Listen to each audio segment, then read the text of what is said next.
मैं Ajay Kumar Nanda, lecturer chemistry, senior secondary school Dhaneta, आप सभी का ऑनलाइन क्लास में स्वागत करता हूं। प्यारे बच्चों, आज हम प्लस टू में कोऑर्डिनेशन कंपाउंड्स, उनके नोमेनक्लेचर और उनसे रिलेटेड कुछ टर्म्स की बात करेंगे।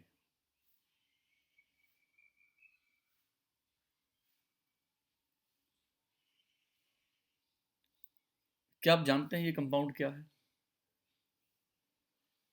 ये कंपाउंड घरों में यूज किया जाने वाला नील है, जिसे हम लोग कई बार कपड़ों को ब्लूइश कलर देने के लिए यूज करते हैं। इसका chemical name, the common name is potassium ferrocyanide. क्या आप जानते हैं ये कौन से कंपाउंड्स की कैटेगरी में आता है? क्या ये डबल साल्ट है? क्या ये कोऑर्डिनेशन कंपाउंड है? किस तरह का कंपाउंड है? क्या आप जानते हैं बच्चों? क्या आप इस कंपाउंड को जानते हैं, which is commonly known as फिटकरी, जिसे हम लोग कॉमन लैंग्वेज में फिटकरी कहते हैं? Chemical name is potash alum.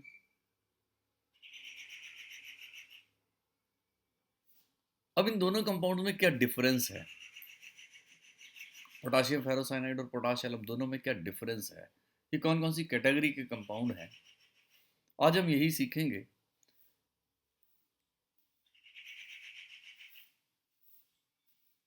तो जो पोटाशियम फेरोसाइनाइड है, ये कोऑर्डिनेशन कंपाउंड है। अब कोऑर्डिनेशन कंपाउंड होते क्या हैं? ये वो वाले कंपाउंड्स होते हैं in which the central atom or ion is surrounded by a cluster of ions or molecules। यहाँ पे एक सेंट्रल मेटल एटम होता है या मेटल आयन होगा, which is surrounded by A cluster of ions या मॉलिक्यूल्स। इलेक्ट्रॉन डोनर स्पीसीज से वो घिरा हुआ होता है।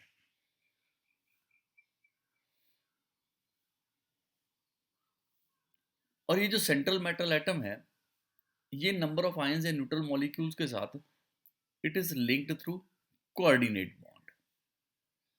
For example, potassium ferrocyanide K4FeCN6। Here the central atom is iron and it is surrounded by six cyanide ions, six Cn negative ions। ये जो compounds हैं, they are used in dyes, water treatment, estimation of hardness of water, इन सब में इनका use होता है। Chlorophyll, जैसा हम सभी जानते हैं, प्लांट्स में एक इंपॉर्टेंट पिगमेंट है। It is a coordination compound where the central metal atom is magnesium. Haemoglobin, which is found in blood, is a famous coordination compound where iron is the central metal atom. Vitamin B12, which is a coordination compound of cobalt, ये सब हम लोग जानते हैं। अब जरा बात करते हैं डबल साल्ट क्या होता है। जैसे पोटाश एलम की मैंने बात की, वो डबल साल्ट है। वो डबल साल्ट क्या होते हैं? A salt which contains more than one cation, more than one anion. तो एक से ज़्यादा कैटायन हो, एनायन हो, ऐसे साल्ट्स को हम लोग डबल साल्ट बोलते हैं। For example, potash alum. When a double salt is dissolved in water, it completely dissociates into ions। तो ये पूरी तरह से डिसोसिएट हो जाता है आयन में, जबकि कोऑर्डिनेशन कंपाउंड्स में ऐसा नहीं होता। बेसिकली डबल साल्ट में दो अलग अलग salt, two different salts, they involve in chemical combination, उनमें आपस में केमिकल कम्बिनेशन होगा, एंड दे को क्रिस्टलाइज, वो दोनों की इकट्ठी क्रिस्टलाइजेशन हो जाती है और they give a fresh compound. और ये जो नया कंपाउंड बनता है, जो डबल साल्ट बनता है, उसकी properties they are totally different from the component single salts. जैसे अगर मैं पोटाश एलम की बात करूं, तो it is potassium aluminium sulphate. तो ये पोटाशियम सल्फेट और एल्यूमिनियम सल्फेट दो अलग अलग साल्ट से बना, और फिर बना पोटाशियम सल्फेट एल्यूमिनियम सल्फेट, एक mix salt, that is a double salt. It's different from mix salt. ये मिक्स साल्ट से भी डिफरेंट है, क्योंकि मिक्स साल्ट में दोनों की प्रॉपर्टीज रिटेन कर रहेंगी, पोटाशियम सल्फेट की भी और एल्यूमिनियम सल्फेट की भी। लेकिन पोटाश एलम की properties they are totally different, they are totally different from potassium sulphate, totally different from aluminium sulphate. ये फर्क है।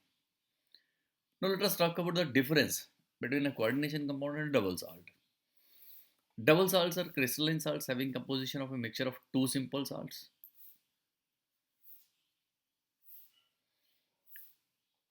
A complex coordination complex. It is composed of a central metal ion surrounded by a molecules or ions.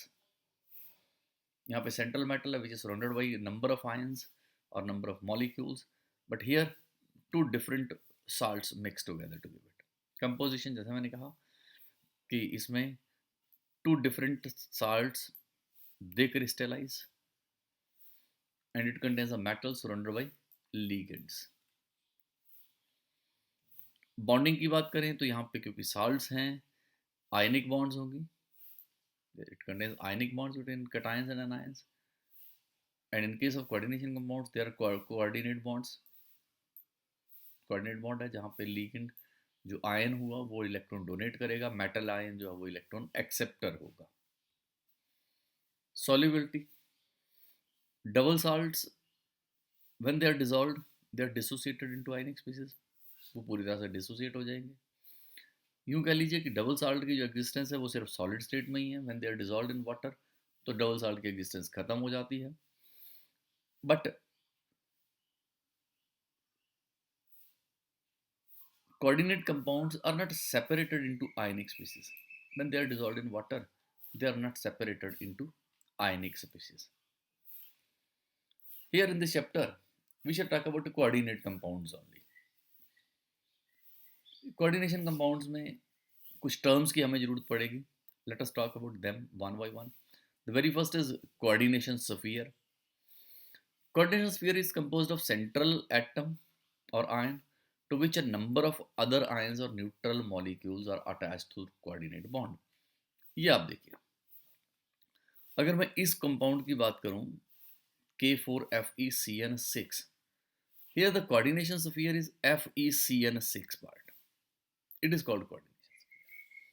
अब coordination sphere में दो खास चीजें हैं, एक तो ये सेंट्रल मेटल एटम होगा या मेटल आयन होगा और उसके साथ ये इलेक्ट्रॉन डोनर स्पीसीज जुड़ी होंगी। दिस स्पीसीज में बी आयंस, दे में बी न्यूट्रल मॉलिक्यूल्स।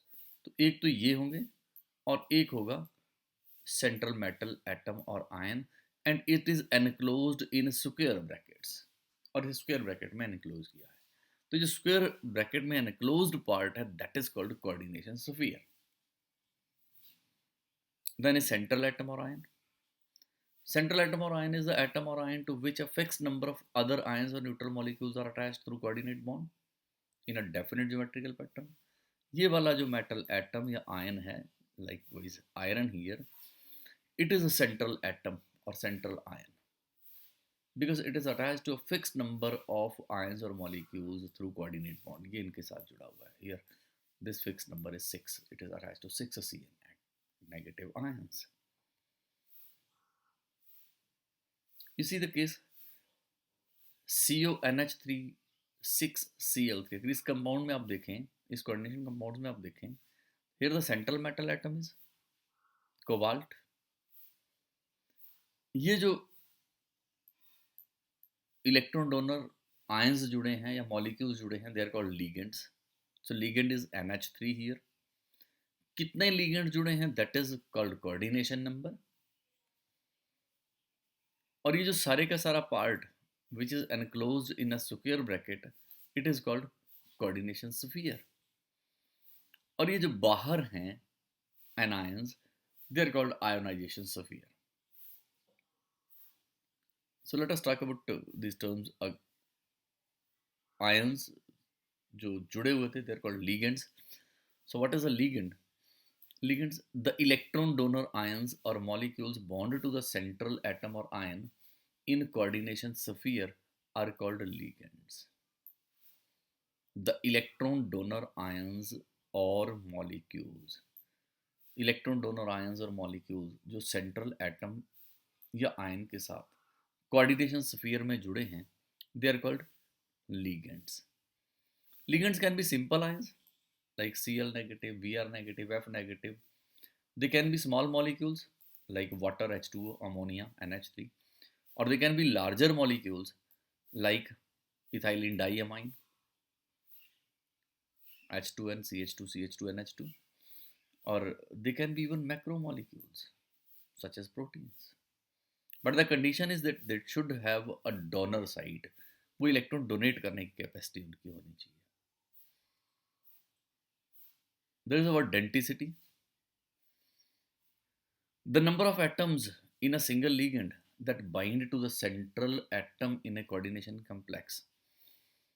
एक लिगेंड में एक से ज़्यादा डोनर एटम हो सकते हैं जिनसे वो सेंट्रल मेटल एटम के साथ जुड़ सकता है. वो कितने एटम्स से जुड़ा हुआ है to the central atom, that is called denticity. Monodentate ligand क्या हुआ? The ligand which is bond to a central metal ion through a single donor atom, जो सिर्फ सिंगल डोनर एटम से जुड़े हैं. जैसे क्लोरीन है, सिंगल से जुड़ा है. वाटर है, सिंगल ऑक्सीजन के थ्रू जुड़ा है. तो जो सिंगल से जुड़े हुए हैं they are called monodentate or unidentate ligands. Ammonia is a monodentate ligand. Bidentate ligand, they are also called didentate ligands. The ligands which can bind through two donor atoms to the central atom are called bidentate ligands. For example, ethane 1,2 diamine. अगर आप ये देखें ethane 1,2 diamine में it is CH2 CH2 NH2 NH2, ये ethane 1,2 diamine है. यहाँ पे metal atom के साथ इस लिगेंड के दो एटम जुड़े हैं, एक ये नाइट्रोजन और एक ये वाला नाइट्रोजन. जब ये दो एटम इसके साथ जुड़ेंगे, इसके पास दो डोनर साइड्स हैं. This ligand has got two donor sides, one nitrogen other nitrogen, और ये दोनों से जुड़ा हुआ है. Then it is called a bidentate. Bidentate वो होगा जिसके पास दो डोनर एटम्स हैं. अगर तीन होंगे इट इज ट्राइडेंटेट. अगर एक है then it is called monodentate or unidentate. Another example is oxalate ion. Oxalate ion is also bidentate. It is C double bond O O negative, C double bond O O negative. अब ये दोनों oxygen से जुड़ा हुआ है to the central metal atom. Then it is a bidentate. So its denticity is 2. कितने atoms से ये सेंट्रल एटम के साथ जुड़ा हुआ है through coordinate bond, it is called denticity. So its denticity is 2. Here the denticity is 2. Polydentate ligands, ऐसा नहीं कि लिगेंड सिर्फ दो ही डोनर एटम से या एक से ही जुड़ सकते हैं. There can be more than 2. अगर दो से ज़्यादा डोनर एटम्स किसी लिगेंड के पास हैं then it is called a polydentate ligand which can bind through several donor atoms, जो बहुत से डोनर एटम्स के थ्रू जुड़ सके. That is called a polydentate ligand. For example EDTA, ethylene diamine tetraacetate. It is a hexadentate ligand. It can attach itself through 6 donor sites. ये अगर आप देखें डोनर साइड्स में ये एक दो, ये दो ऑक्सीजन इलेक्ट्रॉन डोनर साइड्स हैं. तीसरा ये नाइट्रोजन, फोर्थ ये वाला नाइट्रोजन, फिफ्थ ये O नेगेटिव, सिक्स्थ ये O नेगेटिव. So these are 6 donor sides. So it is hexadentate ligand. EDTA. EDTA is commonly used for the estimation of hardness of water. Water की हार्डनेस को estimate करने के लिए EDTA हम लोग यूज करते हैं. एम्बीडेंटेड लिगेंड क्या होते हैं? The ligands which can ligate या which can bind themselves through two different atoms are called ambidentate ligands. For example NO2 negative. अब जरा आप एम्बीडेंटेड लिगेंड और बाइडेंटेड लिगेंड में डिफरेंस समझें. Ambidentate ligand is NO2 negative. यहाँ पे अगर ये NO2 नेगेटिव अपने आप को नाइट्रोजन के थ्रू जोड़ता है तो ऑक्सीजन के थ्रू नहीं जोड़ेगा. अगर ऑक्सीजन के थ्रू जोड़ेगा तो नाइट्रोजन के थ्रू नहीं जोड़ेगा. Means it attaches to the central metal atom through one donor site at a time, either through nitrogen or through oxygen. इसके पास दो डोनर साइट हैं, one is nitrogen other is oxygen, पर eight a time या तो ये nitrogen से जुड़ेगा या ऑक्सीजन से। ऐसे ग्रुप को हम लोग कहते हैं ambidentate ligands. So the ligands which can ligate through two different atoms, जो दो डिफरेंट एटम्स से जुड़ सकते हैं, but they are attached through one atom at a time only, सिर्फ एक से ही जुड़ेंगे, आइदर थ्रू नाइट्रोजन और through oxygen. Another example is thiocyanide, SCN negative, it can attach through sulfur, it can attach through nitrogen. Yeah, cyanide, Cn negative, it can attach through carbon, it can attach through nitrogen. So they are called ambidentate ligands. Then comes another term which we call chelation.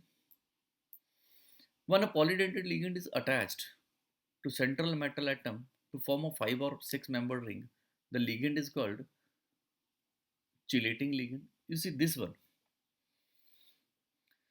अब यहाँ पर central metal atom M के साथ ये जो ligand इस तरह से अटैच हुआ है through two different groups that a 5 membered ring is formed, 1 2 3 4 5, और 5 मेंबर्ड रिंग इज फॉर्म्ड। जब कभी इस तरह की स्थिति होगी that the ligand is attached to the central metal atom to form a 5 or 6 membered ring, then this ligand is called a chelating ligand, and this phenomena of attaching is called chelation. और ये जो complex बनेगा, this complex is called chelate. तो chelate term हम वहाँ use करते हैं जहाँ पे कोई 5 और 6 membered ring बनता है due to the presence of a bidentate tridentate ligand. Or it has been found that these chelates, they're more stable than ordinary complexes. ये ज़्यादा stable होते हैं ordinary complexes से, and this effect is called chelating effect. इनकी extra stability, it is called chelating effect. ये जो chelates होते हैं इनको हम लोग यूज़ करते हैं, they have got excessive use in fertilizers. fertilizer में इनका यूज़ होता है, या अगर कहीं किसी बॉडी में एक्सेसिव मेटल पॉइजनिंग हो जाए, so to remove that excessive metal poisoning, chelate is used. The next term is coordination number. coordination number word हम यूज करते हैं the number of ligand donor atoms to which the metal is directly bonded. Metal कितने ligand donor atoms के साथ जुड़ी है, that is called coordination number. The number of ligand donor atoms, you see here, अगर आप इस complex में देखें तो प्लैटिनम 6Cl के साथ जुड़ा है, तो it's coordination number is 6. Here nickel is attached to 4NH3, so the coordination number is 4.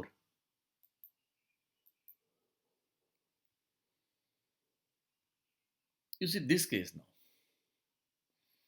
इस कॉम्प्लेक्स को आप देखें, यहाँ पे जो आयरन है it is attach to 3 oxalate ions,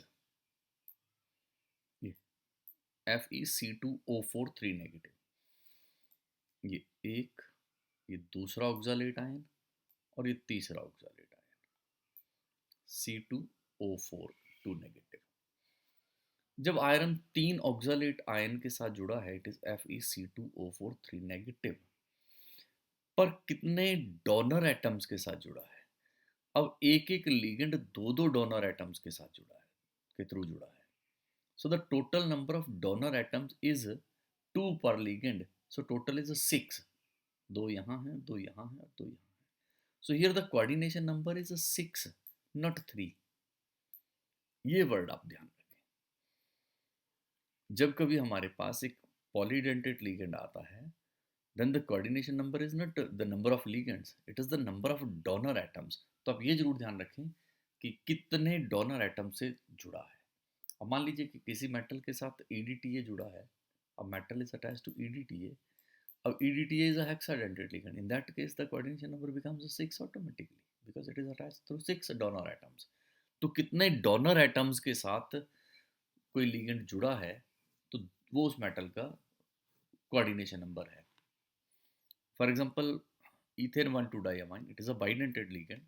अगर मैं CONH3 CO इन थ्राइस 3 पॉजिटिव की बात करूं तो it's coordination number is again 6 because in is a bidentate ligand. Coordination sphere, वही बात जो मैंने पहले कही, वो जो लिगेंड्स अटैच होते हैं सेंट्रल मेटल के साथ और फिर हम इस सबको एक स्क्वायर ब्रैकेट में एनक्लोज करते हैं, it is called coordination sphere.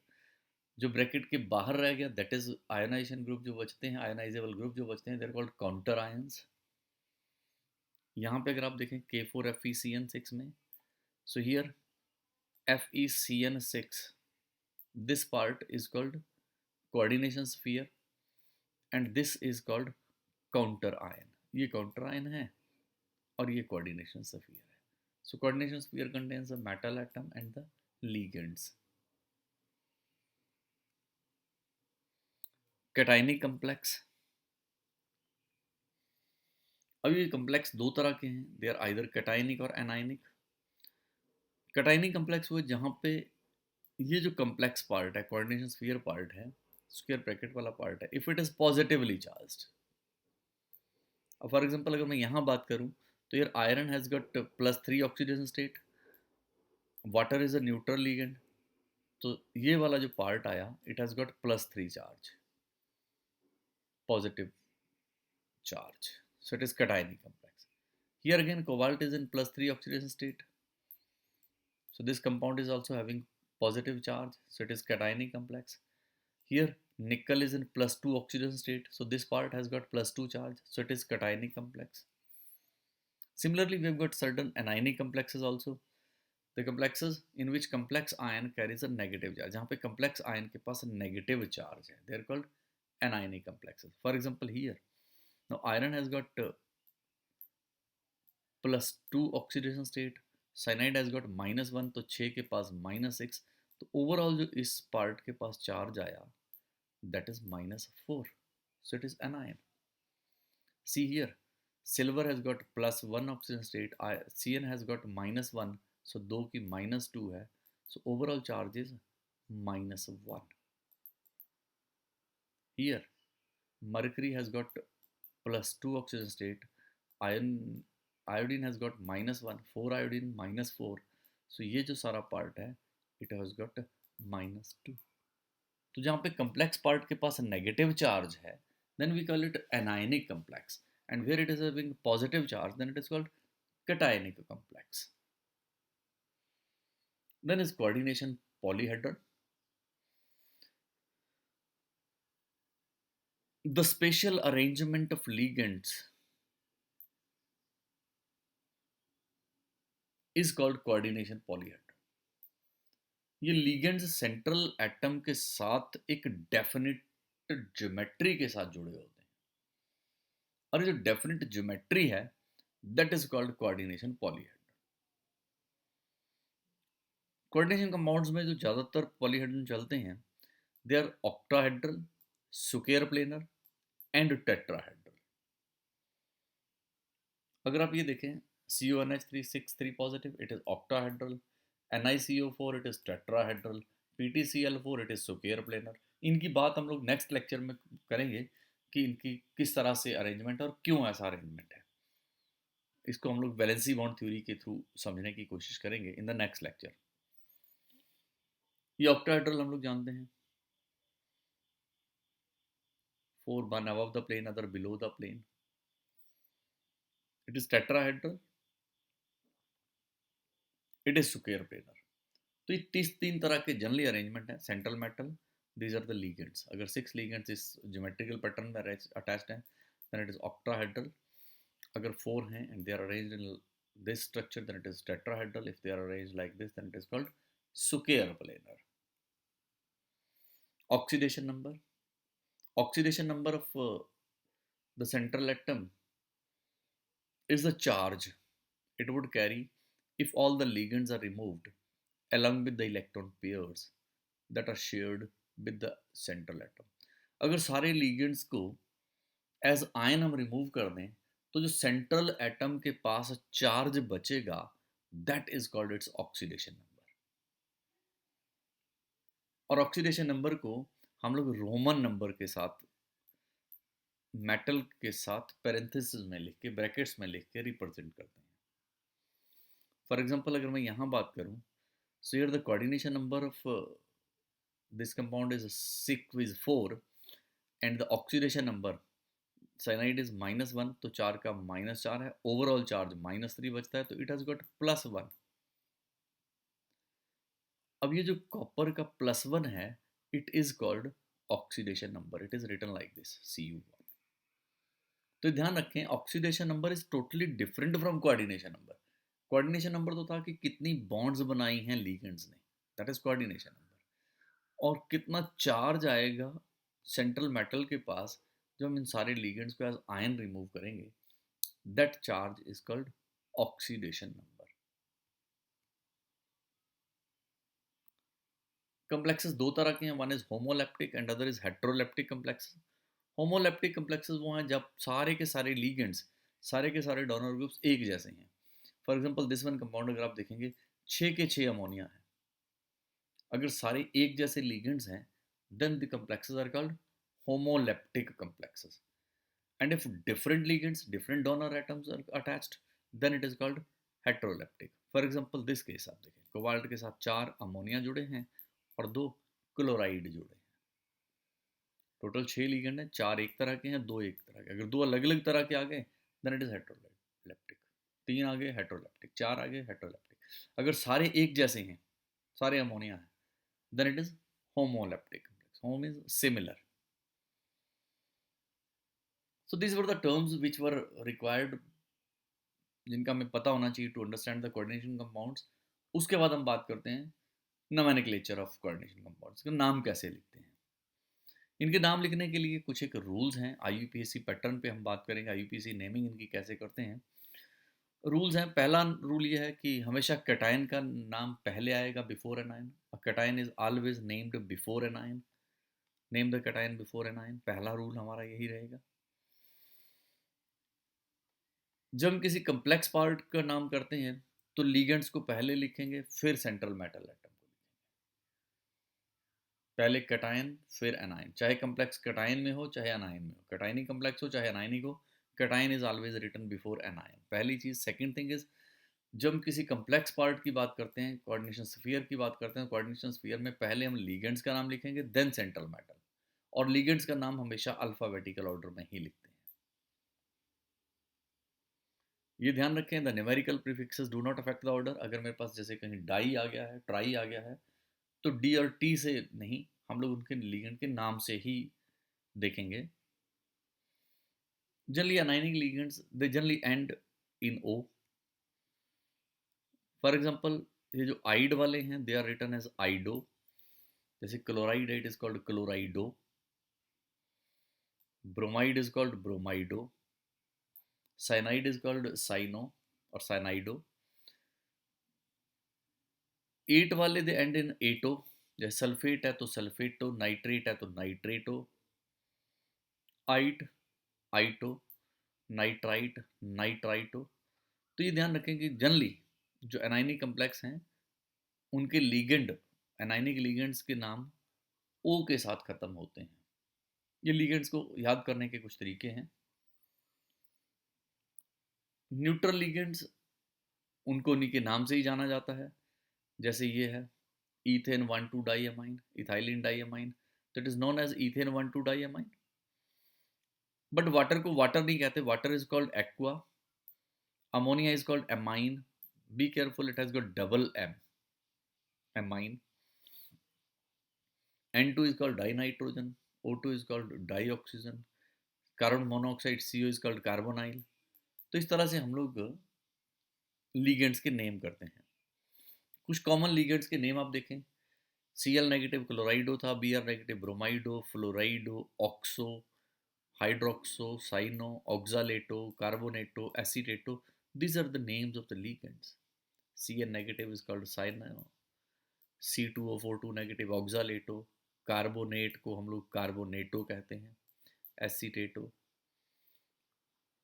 अगर मैं कुछ न्यूट्रल लिगेंड्स की बात करूँ तो अमोनिया जैसे मैंने कहा तो it is ammine, be careful, it has got double m, not simple amine, AMIN नहीं, जैसे NH2 ग्रुप को हम लोग कहते थे +1 में। वाटर के लिए use the word aqua, NO नाइट्रोसाइल, CO carbonyl, dioxygen dinitrogen pyridine, ethylene diamine, ethane 1,2 diamine is IUPAC name. So these are the common names of some ligands. Numerical prefixes हमें पता है, 1 के लिए वी यूज़ मोनो, जरूरत ही नहीं पड़ती, 1 तो 1 है, 2 के लिए वी यूज़ डाई, और हम बिस वहाँ यूज़ करते हैं जहाँ पे कम्प्लेक्स में पहले ही, जब लिगेंड के अपने नाम में पहले ही डाई या ट्राई जैसा वर्ड है, जैसे ईथेन 1,2 डाइएमाइन अगर है तो उसके लिए हम लोग डाई नहीं यूज़ करेंगे। किसी कंपाउंड में ईथेन 1,2 डाइएमाइन 2 बार आ गया है तो हम यहाँ पे डाई नहीं कहेंगे, क्योंकि इसके अपने नाम में ईथेन 1,2 डाइएमाइन है, डाई वर्ड इसमें पहले से ही है। तो ऐसे केस में हम लोग 2 की जगह पे भी यूज द वर्ड बिस।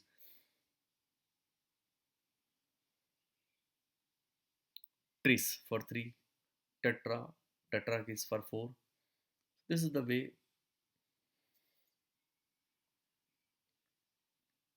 सेंट्रल मेटल का नाम जब हम लिखते हैं तो थोड़ा ये ध्यान रखें कि अगर वो मेटल कैटायन पार्ट में है तो सिंपल मेटल का नाम लिखेंगे, जैसे कोबाल्ट है तो वी कॉल इट कोबाल्ट,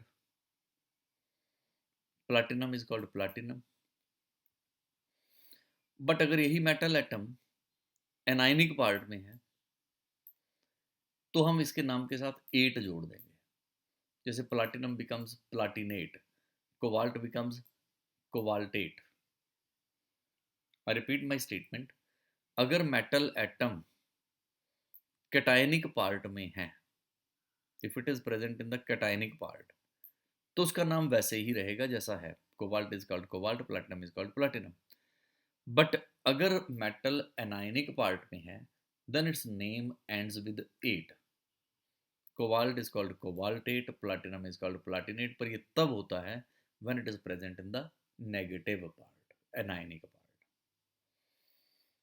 कुछ मेटल्स के नाम, जैसे iron it becomes ferrate, copper becomes cuprate, lead it becomes plumbate, silver becomes argentate, gold becomes aurate, tin becomes stanate. So this is the way we write the metals in the anionic complexes. फिर metal का नाम लिखने के बाद then we write the oxidation state, और ये oxygen state हम लोग रोमन में लिखते हैं। सो कुछ एक कोऑर्डिनेशन कंपाउंड्स के IUPAC नेम लिखने की कोशिश करते हैं। For example see this one. अब यहाँ पे ये chloride part, it is the anion part and it is the cation part. तो पहले नाम लिखेंगे कैटायन पार्ट का, ये कैटायन पार्ट है। अब कैटायन में कम्प्लेक्स है तो कम्प्लेक्स का नाम लिखने का रूल है कि पहले हम लोग लिगेंड्स का नाम लिखेंगे। लिगेंड्स का नाम अल्फाबेटिकल ऑर्डर में लिखते हैं, तो यहाँ 2 तरह के लिगेंड है, one is amine and other is aqua.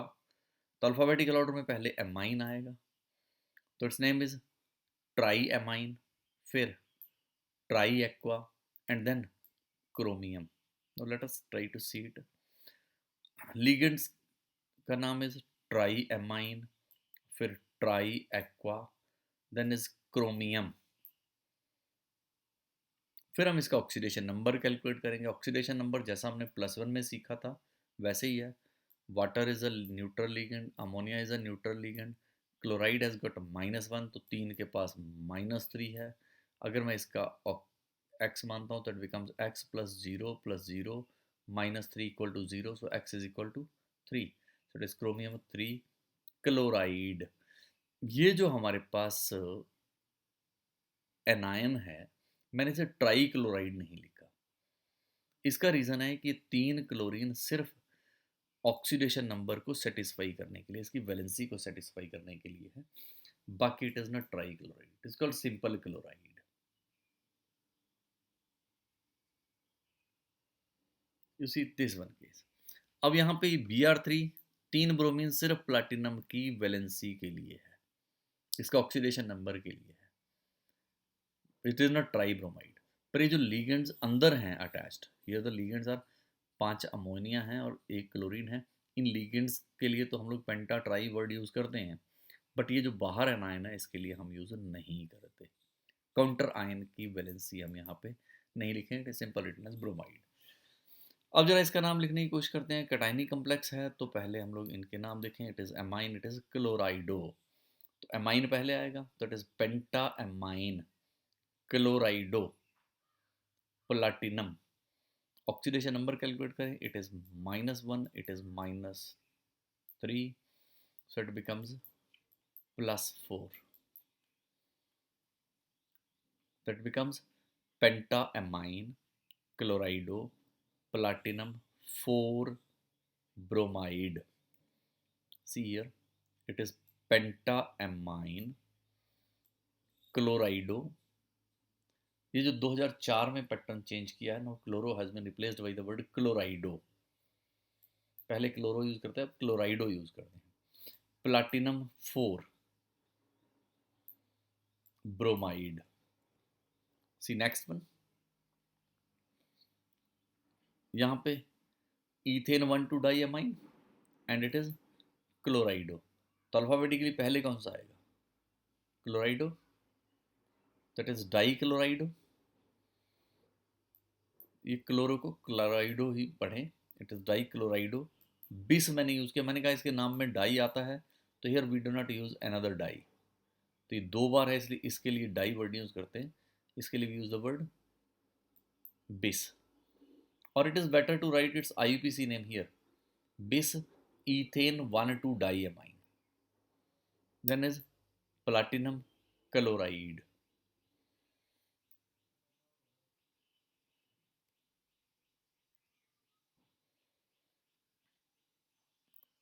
अब आप इस कम्प्लेक्स पे आइए। ये मेरे पास कैटायन पार्ट है, ये मेरे पास एनायन पार्ट है। पहले कैटायन का नाम लिखेंगे। Cation is potassium. मैंने कहा था जो बाहर वाला काउंटर होता है इसके 4 का कोई मतलब नहीं है, ये सिर्फ ऑक्सीडेशन नंबर के लिए है। तो हम इसको टेट्रा पोटाशियम नहीं लिखेंगे, we will use the word potassium only. So it is potassium. फिर हम इस कम्प्लेक्स का नाम लिखेंगे। कम्प्लेक्स का नाम लिखने के लिए फिर वही लीगेंड्स पहले, हेक्सा साइनो फेरेट। अब यहाँ जो आयरन है वो एनायन पार्ट में आ रहा है तो इट इज फेरेट, तो its name is potassium hexa cyano ferrate 2। अब आप इसका नाम लिखने की कोशिश करेंगे तो it is sodium tetrachlorido nickelate. Oxidation number, sodium is always +1, 2 का +2 है, इट इज -1, 4 का -4 है, तो इट शुड बी +2। तो its name is sodium tetrachlorido nickelate 2। So this way you can practice some more। अब कुछ और कंपाउंड्स की प्रैक्टिस आप कर सकते हैं।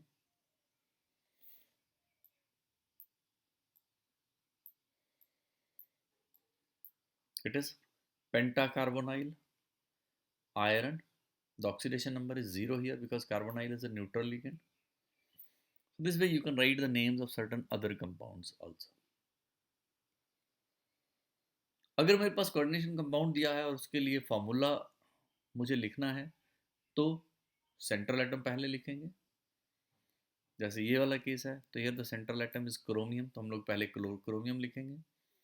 उसके बाद लिगेंड्स लिखेंगे और they are written in alphabetical order,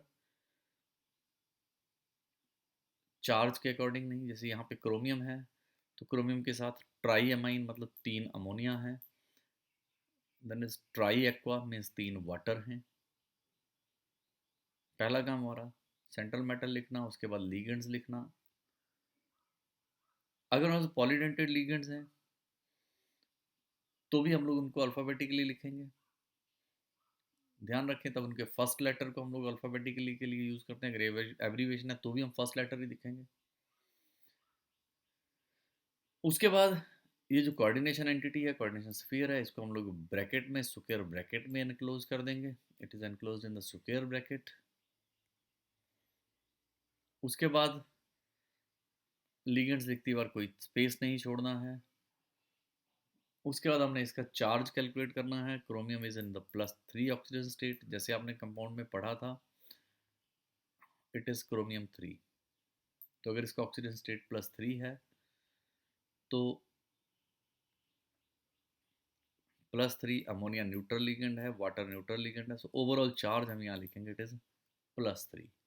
उसके बाद इस चार्ज को सेटिस्फाई करने के लिए हम लोग एनायंस लगाएंगे। जैसे यहाँ पे क्लोराइड था तो +3 के लिए we need 3 chloride. So this way the formula is written. तो बच्चों इन पे आप प्रैक्टिस कर लीजिएगा और नेक्स्ट वीडियो लेक्चर में हम लोग वैलेंसी बाउंड थ्योरी और इनकी ज्योमेट्रीज को समझने की कोशिश करेंगे। Thank you very much.